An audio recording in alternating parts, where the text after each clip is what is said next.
Hi friends, ఇంకా ఈరోజు అయితే సండే కాబట్టి ఇంట్లో మామూలుగా చికెన్ తెస్తారు కదా. సో చికెన్ అయితే ఈరోజు అయితే చికెన్ పలావ్ చేయమన్నారు. మొన్న చేస్తే మంచిగా వచ్చింది, ఈరోజు కూడా అదే చేయమని చెప్పారు. సో చికెన్ పలావ్ అలాగే మన చికెన్ మెంతం కూర కర్రీ అయితే చేశానన్నమాట. ఆ కర్రీ ఎలా చేశాననేది నెక్స్ట్ వీడియోలో చూపిస్తాను. ఇంకా చికెన్ అయితే మంచిగా కడిగేసి ఒక గిన్నె పెట్టి నూనె వేసి, అలాగే నూనె వేడైనాక హోల్ గరం మసాలా వేసేసానండి. వేసి ఉల్లిపాయలు వేసి పచ్చిమిరపకాయలు వేసి మన చికెన్ని వేసి మంచిగా కలిపి వేసాను. కొత్తిమీర పుదీనా కూడా వేసాను అనమాట.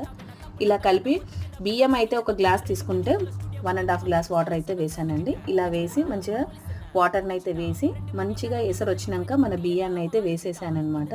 వేసి ఇలా కలిపానమాట. ఇది పర్ఫెక్ట్గా అయ్యింది. ఇప్పుడు ఫైనల్గా గరం మసాలా వేసాను, వేసి దమ్కి అయితే పెట్టానమాట.